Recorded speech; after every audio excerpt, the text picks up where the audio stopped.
Merry Christmas, Happy Hanukkah, and this is Star Wars: The Last Review for me personally. Yeah. I don't really feel like going out of my way to review any more Star Wars movies after this. And this is the conclusion of the Skywalker saga, they're saying. But I still feel like it ended with Return of the Jedi. That's the end of the story. It's such a great conclusion. Yeah. And I feel like we always make it like a mandatory thing to review any Star Wars movie because it's such a big franchise. Yeah. But we miss out on all the ones that we could be talking about so many better movies. Like, did you see The Irishman? That was great. The Irishman was great. Yeah, it was awesome. That was one of the best movies I saw this year. Star Wars was feeling like an obligation. Yeah, it feels like work. Well, it is work, but it's work. But like sometimes work could be fun. Yeah, I know what you mean. Yeah, yeah, but this was just.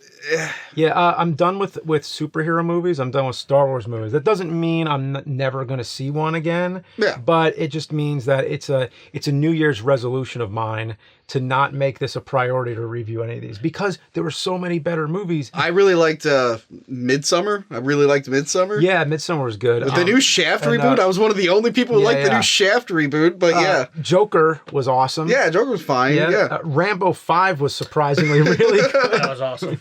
You liked El Camino? El Camino was great too. Yeah, I thought it was a little unnecessary, but it was fine. I had fun watching it. Yeah. Wait, everything else you named is another franchise. Yeah, but not Midsommar. Oh, the Irishman. Yeah, I like Fighting With My Family. That was a good movie.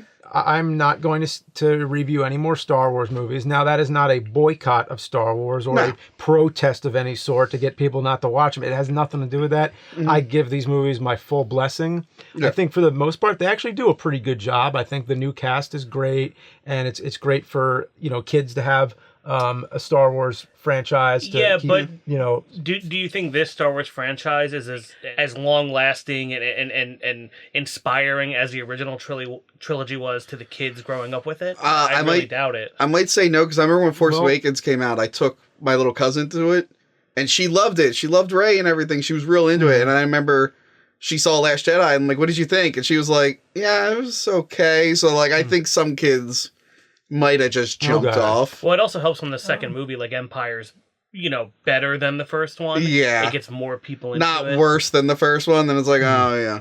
I think this ultimately ended up being a mistake on Kathleen Kennedy's part. She didn't really manage the ship well. She's not like Kevin Feige with Marvel. How Marvel struggled a little early on, but he had an idea. He had a plan for where it was going. See, I don't think it's like a mistake where like it shouldn't have been made. Because I hear that a lot where it's like, oh, they did, they shouldn't have made it. But I think, fine, go ahead, make it, but then it's just your choice if you want to go see it or not. Yeah. Like, I'll probably keep seeing Terminator movies, even though there's no point. No, I'm done. Like, I know there's no point. But, I want to point out, we saw that Dark Fate in theaters, and we left the theater, we're like, yeah, we're not going to review that. Yeah, even though I actually have a ton to say about that, though. But good and bad. Yeah. But I don't think you need it to do this sequel trilogy. I mean, they're having success now with Mandalorian, which I'm not too hot into, but fans seem to like it. You could have just did TV shows and cartoons or spin-off movies, even though they all suck. That's probably what they're going to do from now on. Yeah, you could have just did spin-off movies. You didn't have to continue the Skywalker story. I don't know why they felt so obligated to do that, other than it would make $1 billion, but... This is me watching Mandalorian. Oh, Baby Yoda! Oh, Baby Yoda! The production value and stuff in Mandalorian, if they make another show with that production value with a better story and make Baby Yoda. Yeah, Baby Yoda. I don't know. I don't think this sequel trilogy was necessary, and they definitely stumbled and fell. Yeah. And I know this is turning more into a review of the sequel trilogy, which is really like... Yeah. I would have to go back and talk about it later, and just to explain, not reviewing any more Star Wars movies is basically I'm not going to review any more that will exist in the future. I might still come back and talk about the movies I've already seen. Mm-hmm. So you might get like a looking back at the sequel trilogy video or something like that. But you will not be reviewing Episode 10 when it comes out in 4 You're not going to go see Dexter Jetster, a Star Wars story? I'm not going to make it a priority to see anymore. So anyway, now that I got that out of the way, there were 30 minutes of trailers. Yeah. I don't think, usually it's like 20, and even that's a lot. There was 15 minutes of trailers. There was like 40 minutes of commercials Yeah. before and after the trailers. Yeah, I mean, to be clear, in total, it was 30 minutes from the start time. You know, so I personally think that from now on, you know, most people see trailers on the internet anyway. Yeah. So what they should do is just start the movie on the start time and make it known. Like, so nobody's running late. Just make this known. Like, make this a widespread thing. The movies start when it says the movies start. And if you want to come early to see trailers, then come early. Yeah. It's like, I don't like that these movies come out so close to Christmas. Like, I know that seems to be the best time to see it for most people, I think. But it's not a good time for me. And that's another reason why Star Wars just kind of becomes an obligation. Yeah. And look, I came out of Force Awakens and Last Jedi like feeling pretty happy, but after rewatching Last Jedi, I'm like, there is no cliffhanger at the end of that. It just kind of like it ends with like, oh, anybody can be a Jedi, and that's kind of like a send off. Like, it feels like here's the end. Yeah, which they don't pick up in the new one. Talk about that. Not at all. Well, it seems like Force Awakens ends with a pretty good cliffhanger with Luke. And then Last Jedi sort of just throws it over his shoulder nonchalantly. Throws the franchise over his shoulder. Exactly. Yeah. So by the end of it, Kylo is now the supreme leader. There's a bit of power struggle with him and Hux. We know the Knights of Ren are out there, but they weren't mentioned. But and then Rey has the Jedi text. What's she going to do with this knowledge? So there's something. And you know, they bested Phasma, so you know she's definitely coming back in 9. And but there wasn't like enough that made me be like, it's not like Han Solo being frozen or Luke with the lightsaber at the end. The cliffhanger of 5 when they're looking out into space and they're going to go save him and stuff like that, which they probably shouldn't have done because they had bigger things to do, but still. Yeah. I mean, Empire Strikes Back is the cliffhanger is so good that it just, even when I watch it now, as after having seen that movie so many times, even anytime I watch it, I'm like, oh, I got to start Return of the Jedi right after this, because it just, I can't imagine what that was like in 1980 when you're like, well, I got to wait 3 more years now to see what happens. Like, I mean, at least, like, you know, you say what you want about George Lucas, you know, sure, the prequels have their flaws, definitely. Yeah. But he at least had it mapped out where he knew, like, it at least is an arc. Like, here's the beginning, here's the middle, here's the end of it, and then that brings it full circle for New Hope. This one was just like, okay, we have 6 movies that just wrapped up the story, it's done. And keeping in mind, Return of the Jedi was 1983. Yeah. And even that one struggled a little bit. It's good. Return of the Jedi is good, but there are some weird things in there. It gets past. Yub Nub. But that should have been. Yub Nub was great. I miss Yub Nub. That's all the ideas, all the comics and the novels, and all the different ideas of how it could have continued past Episode 6. That these were the best ideas that made it to the feature films. Especially being that you got all these original cast members. You got Lawrence Kasdan writing Force Awakens. He wrote Empire Strikes Back. Yeah. And that they made every right step, I think. So I think they really tried. They didn't make every right step. Because Kathleen Kennedy kept firing people with proven track records. Like, we talked about this. Like, Gareth Edwards successfully rebooted Godzilla. She let him go at the end of Rogue One. As successfully, I guess. Financially. I'm talking about financially, because that's all that matters. That's the only reason these movies exist. There's no art here. Yeah. Lord and Miller successfully reboot 21 Jump Street. They start Lego franchise. She fires them in the middle of Solo and gets Ron Howard to replace him. And then Colin Trevorrow successfully reboots Jurassic Park. $1 billion franchise. It's doing really well. And she fired him right before this new movie. But who did she get? All for creative differences. But who did she give creative control to? The guy who made one so-so sci-fi film and a couple episodes of Breaking Bad. Rian Johnson. Ryan Johnson. Like, what do you do? You had all these people with track records, and then you fired them for not... Oh, my God. I can't believe the decision she made. One person made... If it's about money, one person made out good, and that's George Lucas. Because when they paid $4 billion or whatever... to buy the franchise, it wasn't just cash, like, here's your check. Yeah. It was like he got Disney stock, which has, like, tripled since he sold Yeah. it because of all the moves they made with Marvel and the theme parks and all that stuff, and Fox and all that. So he's laughing all his way to the bank. He might be able to buy the franchise back one day, you know? The only reason he did the prequels is because he needed more merchandise to make more money, but now he just has Disney doing it for him. He doesn't even have to do shit anymore. I do love the concept of Luke kind of throwing everything away after what happened, and I like him being like, the Force isn't just a group of powers you have.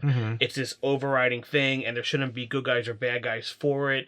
They shouldn't be, people getting like tricked by the dark side, all that. Like, you can't have good because you always have bad. Like, he kind of goes over this whole thing, but then when they roll that into 9, they're like, nope, power, which we'll get into the 9 review. Yeah. So then here we come to Rise of Skywalker, and it's sort of like it's a standalone film, I think, because Force Awakens and Last Jedi are kind of connected with Luke, and then this one is just like an afterthought, and that's what I thought it was going to be. I had a bad feeling. I have a bad feeling about this, and it's true, and it's so weird because New Hope, the first one that was made, is a standalone film. Yeah. And then Empire and Jedi were connected as like a two-parter, and here you have the opposite. Where it's like... this feels like all the expanded universe that is supposed to happen after a trilogy. Instead, it is the end of the trilogy. Like it does feel very expanded universe. Yeah. It feels expanded universe, and then it feels like they took episodes 4, 5, 6 and themes from 1, 2, and 3 and just put them all together and said, "Here's." Oh god! Okay, so I guess the point I'm trying to make about the arc is that there is no arc. It was just it's not a trilogy. And say what you want about George Lucas, the prequel trilogy was a trilogy. It had a story that kind of he saw through. He just fucked up by writing and directing. He should have had someone else do it. But I mean the best ones were like Irvin Kershner. But I mean, say what you want. Me personally, the prequel trilogy, it was 2 strikes and a home run. I loved Revenge of the Sith. I guess I'm just saying is this was this story was not mapped out very well. It just seemed like it was made up as it went along. There was one good thing about this, one incredibly awesome thing, which was the Emperor, but it was done in a way where it was just like, hey, you want something else? Like, here you go. Yeah. Like it was kind of just like a hook for the old fans. I think the Emperor is possibly the best villain in the history of movies. I mean, he is pure evil. He's pretty There's good, no like conflict in him. Which is funny because most people would say Darth Vader. Like, they're coming, and that's totally valid. They're coming from the same franchise. Yeah, exactly. I think the Emperor, who interestingly closes out all 3 trilogies. Yeah, I mean that's already quite the villain. It rhymes. It's poetry. It's poetry. It rhymes. Poetry. Just think about Ian McDiarmid's career. I mean, he's mostly in theater. He's a live actor, and that's mostly what he does. He does a few movies here and there, but he did Return of the Jedi. Plays this old character, but he was much younger. I think he may have even been younger than me at this time. Yeah, I have to check on that. But he's older now, naturally, but is playing the younger Palpatine, and that's really interesting. I mean, there's not many actors you think that can do that, and then now the exact amount of time has passed from Return of the Jedi, where now he's playing the Emperor, who isn't just old; he is ancient now. Yeah, and I think they went a little overboard with the flashing strobes. Like you can, I mean, it's not a spoiler. The Emperor's in this movie. No, because it's in every trailer. Yeah, it's on the poster. It's on the poster. I liked his tentacle thing. He looks like the bad guy from Hellraiser 2. He's got that tentacle in his head. Yeah. Yeah. So, I mean, he is already such a creepy character. Yeah. They didn't need to put strobes on his face and do all this dramatic lightning and everything. And his lines were mostly just taken from Revenge of the Sith and Return of the Jedi. Yeah. Like, it was like... They rehashed a lot of his lines. Yeah. There's like the, do it! And all that. Yeah. And, which I love that line. And, like a fan dream to see him on the screen again. I never would have expected it. I did not ask for it, but we got it. I mean, that's the only thing I really liked about it. But it doesn't save the rest of the movie. That's how the opening title crawl starts. It says the dead speak. Worst title crawl since Revenge of the Sith. Revenge of the Sith had that. Wait. What about Phantom Menace with all the tax trade? Well, there is that. No, but Revenge of the Sith started going war. Yeah. And then it had the line where it went, heroes on both sides. It's like, who are the heroes on the robot side? I didn't see one. But this one was like, the dead speak, Palpatine's sending broadcasts. And we were thinking, like, does Palpatine have a podcast that he's just sending out into space? Welcome to another episode of The Dead Speak, the Emperor Palpatine podcast. Being broadcast to every being in the galaxy using your own midi-chlorians and Apple devices. Today, I'll be chatting with Dexter Jetster about his new diner being opened up on the Sith homeworld. But first, a message from our sponsor, DollarSheavClub.com. My problem with the Emperor, I mean, this was a very much like a love-hate thing, I guess, where, okay, I'm really excited that the Emperor is in this, but why the hell didn't you have him in all of them?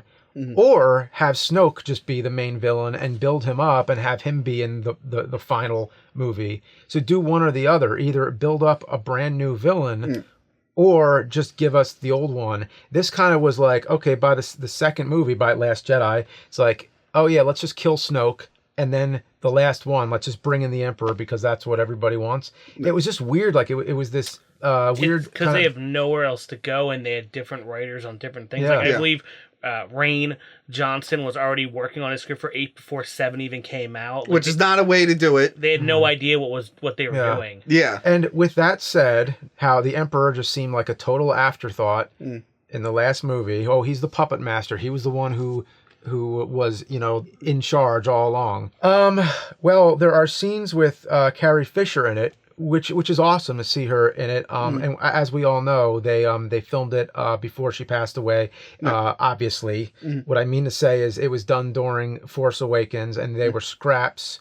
I think it was during Force Awakens. Yeah, mostly Force Awakens. I think they had enough footage. Yeah, actually, J.J. Abrams said that on a talk show. I think it was Jimmy Kimmel. Where it was all like leftover footage that just somehow worked in. Well, when you see the footage, I have to say, it's impressive how good of a job they did. I mean, sometimes you're like, okay, well, there it was probably like when you see her back, it's like, well, that must be like a double, and you're thinking through your head. But some of these scenes, it looks like she's 100% in it, talking with the other characters, and there's this whole scene where she's talking about Palpatine, and they're talking about like how Palpatine survived and where he's hiding and all this stuff, and she's in the scene exchanging dialogue, and I'm just thinking to myself, they either just did a really, really good job at putting her in there and somehow working these lines in, or the way she's playing back. I'd have to see the scene again. I don't know how they did it. Or if they filmed the scene back when they were doing Force Awakens and they already knew that Palpatine was going to be in it, then that's total bullshit, because then why didn't they put him in it instead of waiting all the way till the end? Going into this movie, here's how you go into this movie, because not spoiler, but I had a great time watching this. Okay. I was cracking up the entire time because of how ridiculous and how much of a mess it was. I went in with the lowest of expectations. I liked it. I went into this trilogy with low expectations. That's why I don't really get mad when they mess up. Actually, like, just to say my thoughts, and I don't think I think I've even really said it. It's just, I think this one is totally watchable. It is. It's still entertaining. It's watchable. It's watchable and it's entertaining. Like, I'm not saying it was like grueling to sit through or anything like that, but it was a mess. Yeah, and there was a lot of things. But, like, for the reason you were enjoying it, like how some things were kind of just hilarious. Like who the hell cares? It was fun. It was. Yeah. Like I had fun, but I said on our initial video, I thought it was going to be the Highlander 3 of Star Wars movies. It turned out to be the Gremlins 2 of Star Wars movies, where the director didn't want to do it. He didn't care, so he just had fun and did whatever he wanted because it didn't matter. That mixed in. So J.J. Abrams, they fired the original director. He had to write this real quick. And it just seemed like he just did shit that he wanted to see mixed in with fan theories he was reading on the internet. They pretty much took anything that people didn't like in 8 and said, fixed it, next, beat. But it's so... But it does the same thing Last Jedi did, where it's like a lot of these weird twists where it's just like, hey, guess what? You thought this? Well, it's that.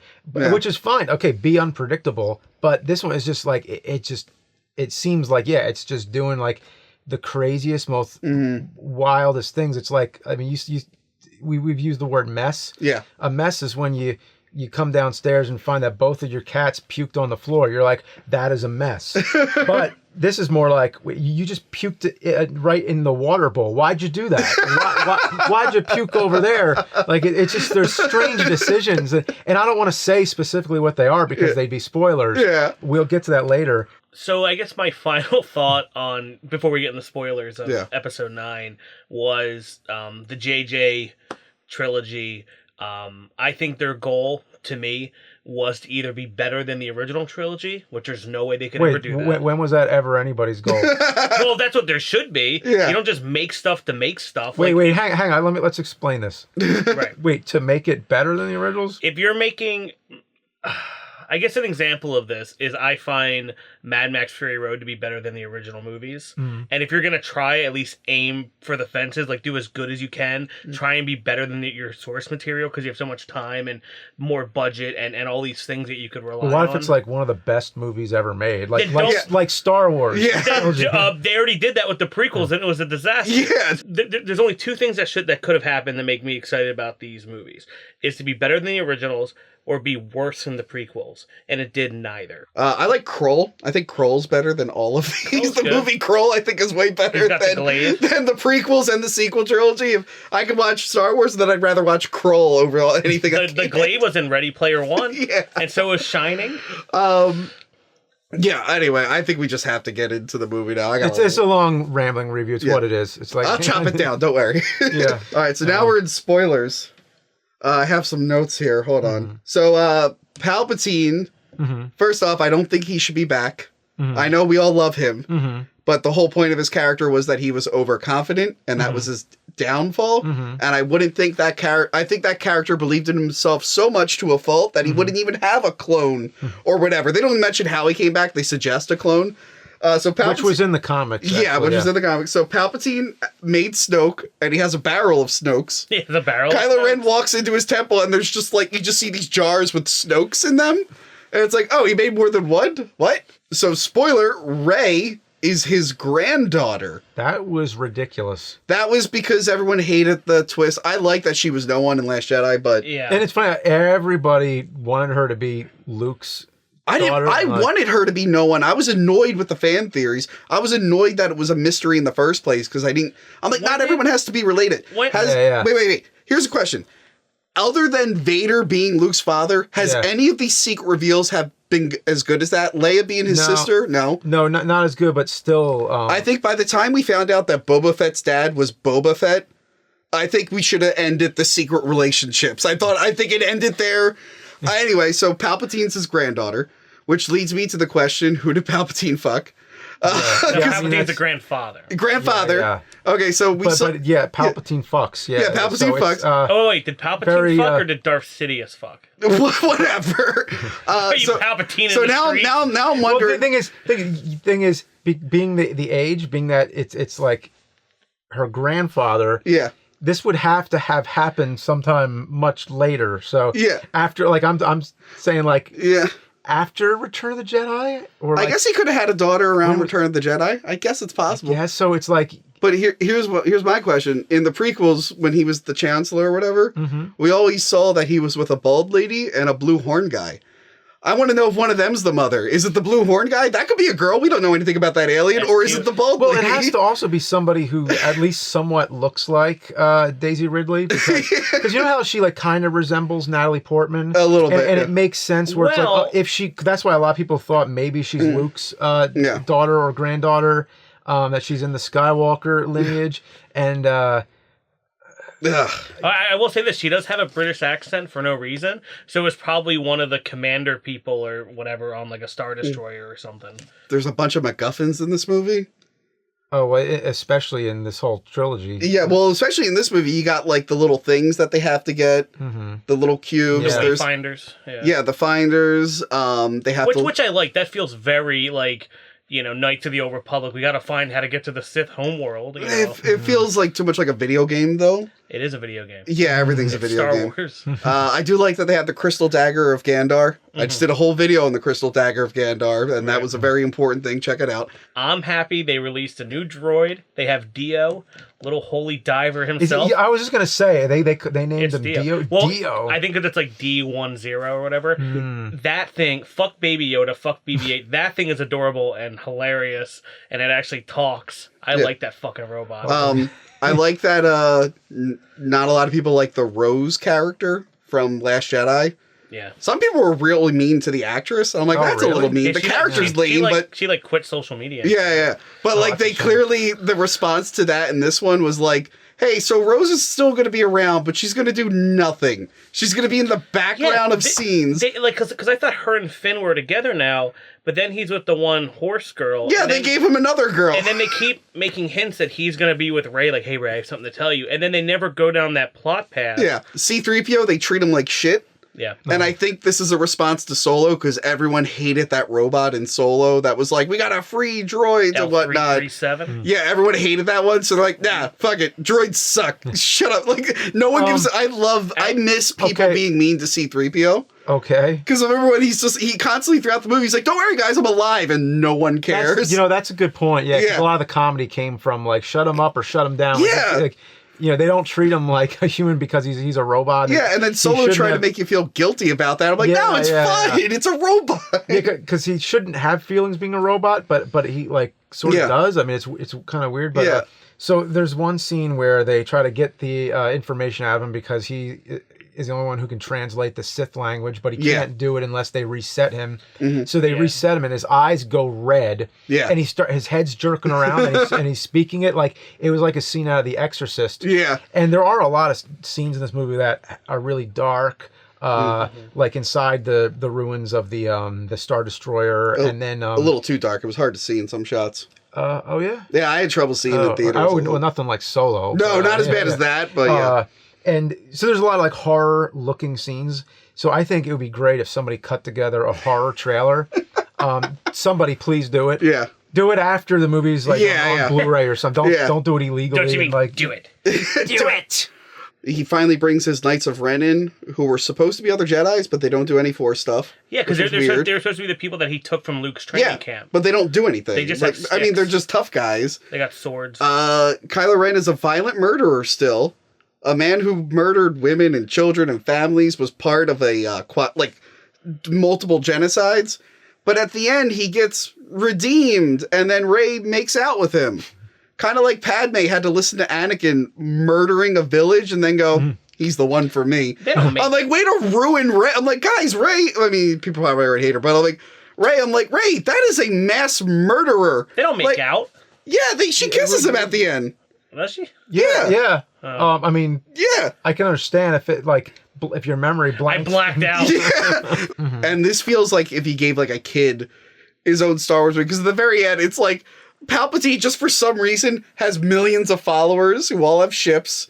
He was just building that, I guess. Yeah. And then they're like... My thing is, how do you feed and clothe and house all those... Like, you need barracks? Like, they're all just over there? Who knows? Who cares? Not enough time to explain it. And then at the very end, it's him shooting his lightning in the air, and then, what's-his-face, Poe's like, oh no, we have help. And it's 1 billion starships. I like that, because that's who I thought was going to come to their aid at the end of 8, and they never come. So now it's like... It's everyone's shows I couldn't stop laughing. I'm like, this looks like a child wrote this. Because that's what happened at the end of Endgame. Palpatine's back, okay? And he's learned nothing. This is now, his apprentice did the same thing in the movie prior. Palpatine, okay? You're at the final battle, right? You have an apprentice who's kind of uneasy and a Jedi you're trying to turn. Maybe don't be so overconfident. Maybe try to play this one safe. Don't just assume it's all going to work out, because it never works out for you. He makes the same mistakes. And then he shoots the lightning, and they deflect it back at him. And just like Revenge of the Sith, he just stop shooting the lightning. It's like Aghanim. Yeah. There's your Zelda reference. Zelda reference, yeah. So he kind of kills himself with the lightning. It's like, just turn your lightning off, you idiot. You can't turn your lightning off. I love how messy his... once you start going, you can't... I love how his plan was, you're going to kill me and I'm going to go into you. And then Kylo shows up, and then he just discovers he has the power to absorb their life, and he's like, oh wait, this is a lot better. I'll just be slightly younger. You know, I really like how they addressed his age, and that, like where he's so old now, where like his fingers are kind of singed, like from like maybe lightning use, and like his eyes, or like exploding, being vaporized in the Death Star explosion.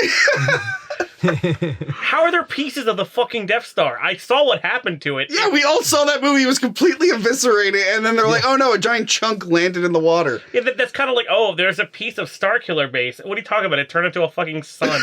It'd be like the same thing. The last thing I wanted to talk about, spoiler-wise, is all the goddamn cameos.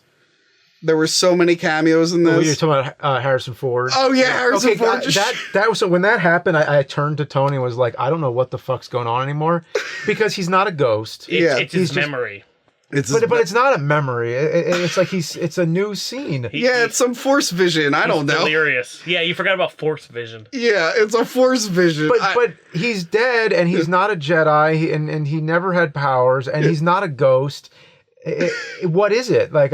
Speaking of ghosts, why now that he's been turned at that point, Ben? Why didn't Darth Vader show up? Hey, could you stop being a dick? Of all the cameos you had, you can't get Anakin Skywalker as a ghost. Holy he did a voice. Shit. He was they one of the fucking Hayden Christensen.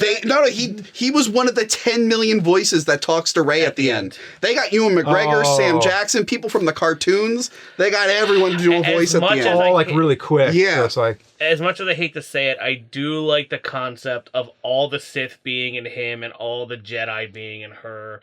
I thought that was fun. I'm just saying. So cameos. Wedge Antilles shows up for one shot. Yeah. Wicket's back. They just cut to Endor and Wicket's there. Like, he's got a lady Wicket with him. And they're like, oh, look at that. Another thing blew up over our planet. Yeah, they keep sending these fucking things. Bespin was there for a second. So there were so many, like, remember this moments. I was that was way better than them putting at the end of episode 6 where they showed Naboo and Coruscant and all that. I hate it. Wait, you mean the special edition? Yeah, the special edition. Yeah, I'm shocked they didn't do... Return of the Jedi is the one that suffered so much more than any of the others in the special editions. Like, Return of the Jedi, the whole dance scene that they took out, they took out that classic song and put a... I mean, the CG characters suck. Yeah, the singing scene, but they removed the song. They removed an iconic song, and they removed another iconic song. You love Yub Nub. The Yub Nub, you gotta have Yub Nub, and it's gone. It's just gone now. Oh, and then they go back to Luke's farm. The movie ends at Luke's farm. The ending with the very, very last scene I thought was good. But it's like, in my brain, I'm like, wait, that was actually a nice moisture farm. You're telling me no one moved in and took advantage of that? Like, Uncle Ben seemed to be doing that. Uncle Owen, not Uncle Ben, different movie. Uncle Owen seemed to be doing well. You're telling me none of this planet full of, like, scummy people to be fair, the last thing that were there was a bunch of stormtroopers, burned body. It's probably filled with ghosts. Force ghost. We already see 2 there. And then Rey makes a yellow lightsaber, and then the movie's done. I knew she was good. Well, because she has to be her own balance of the Force, because there's no more Jedi. Yeah. So she has to be in the middle. And Rise of Skywalker, everyone thought that meant that Jedi will be gone, and there will be a new order called Skywalkers. But no, it's just that's what Rey picked as her last name. Well, she can't go around calling herself... Yeah, you can't really go around calling yourself Palpatine. Rey Palpatine. Another spoiler. All the Star Destroyers now have Death Star weapons on them. Oh, yeah. They can blow up a planet. Which, you know what? I'll accept that over another sphere-shaped death weapon. Yeah. I will say that does make sense. Well, it doesn't make sense, because they're not planet destroyers or Star Destroyers. And whatever. Destroy stars. Whatever. It's just a name. Yeah. Hux's... Hey, Luke's original name was Luke Starkiller, and he never kills a star, and they did change his name. But he doesn't walk on a sky either. Yeah, so. And then General Hux, his plotline is just... He turns out to be a traitor, but not because he had a change of heart or anything. I kind of appreciate that. He just hates Kylo Ren. He's like, I don't care if you win. I just want Kylo Ren to die. And then he gets killed right away. He lasted longer than most of the other characters in this. Well, yeah, I was telling Phasma, she gets killed in Last Jedi. But like, why does Kylo keep him around? Like, Darth Vader was killing generals left and right in those old movies, and Kylo keeps leaving this guy who's clearly trying to fuck with him around. Like I said, it's like a 5-year-old wrote it. I loved it. I loved every minute of this. I wouldn't be quite that harsh, but I know it's... I'm going that harsh. Yeah. This is like, it's like a... I mean, look, I don't think I would be able to do that well myself. But, a lot of times I say I don't want to criticize someone unless I could do better. Yeah. But I do think I would plan out a trilogy before actually announcing and doing that. That's my complaint, is the fact that they just thought of it as they went along. Mm-hmm. And if it was meant to be one-off movies, then fine, make one-off movies. Yeah. But this was announced as a trilogy. Yeah. And that's... When they say the Skywalker saga, there's no Skywalker saga. Yeah. There's 6 chapters, and it's like when Anakin dies and everything gets tied up, Return of the Jedi, there's no reason to continue it after that. Just Disney, just do shows. To stop wasting our time with movies. Just do shows. Make your dumb theme park that I'll never go to. Just make your toys. You don't have to do these movies. You don't have to dig old people back up. Just let it go. For me, I'm kind of done with Star Wars now. Okay, so we're both done. Yeah. You're done too, or no? I've been done. Yeah. Yeah, I've been done since probably episode 1. Like I said, I am watching Mandalorian, but I'm not in the rush. I've only seen a few episodes. I'm tired of it being an obligation. Mm-hmm. I miss Star Wars being fun. I like that it's like a Western and they're trying something different with it. I'd rather have weird shit like that I'm not obligated to watch. Yeah. And I can tolerate a bad season of a show more than I can a bad movie. Because at least I can watch a show in my house and not have to go anywhere. So. Yeah. So, and Kathleen Kennedy, just stop. You're not good. Get someone else to do that. Get Kevin Feige on the series. So happy they stopped with the Rogue Ones and Solos and that stuff. Yeah. Hey guys, now that Star Wars is done, are you excited to see what Lucasfilm does with Indiana Jones? I can't believe they're doing that. I know, I can't believe it. Like, for real. Hey, do Willow. Doesn't Lucasfilm own Willow? No, they are. They're doing a TV show, and they really fucking shouldn't. Leave Willow alone. I love Willow, and do not ruin less people get pissed off at you. Fuck off Willow. Well, just do Willow. See, I don't think anything gets ruined. Like, to me, it's like, okay, look, like in my mind, Star Wars ends with Chapter 6. Yeah. And it's like, I can still see these as like speculative, like, oh, well, what if it continued? Like, here's how it would go. What if? But I don't really like... They're not like canon in my mind. I'll just end with a little bit of trivia. I just have a couple trivia questions. Okay. Not important at all. All right. What was the original title of Return of the Jedi? Revenge of the Jedi. Yeah. No. Oh, there was one before that too? There was one before that. What was that? Take a guess. Was it like a Blue Harvest type joke? No, not Blue. That was that was a trick title. But there was a title in the original script before Revenge of the Jedi. Oh, what was it? Return of the Jedi. So it was Return of the Jedi, then Revenge of the Jedi, then Return of the Jedi? Yep. I see. Wait, so they had a good title, then they had a shit title because Revenge seems too mean. Yeah, because they wanted it to sound more like action. Like they made him change it to Revenge of the Jedi, and then at the last minute he was like, "No, I'm taking it back to Return of the Jedi." Yeah, no, that makes sense. That's good. Yeah. That was a good choice. Yeah. And then one more trivia. Do you know what the original title of Attack of the Clones was? Return of the Sith. No. Bring in the clones. Boba Fett and his 10 million kids. No. The Adventures of Jar Jar Binks. See, like, say what you want about George Lucas, he at least acknowledges something and makes a joke about it. So I think that's pretty funny. And I'm sorry that this review's been pretty negative mostly. We were inspired by Rise of Skywalker to be a negative mess. Yeah, this isn't really the Star Wars Episode 9 review. It's the last Star Wars review. Yeah. We'll call it that. Yeah. All right. Well, happy holidays.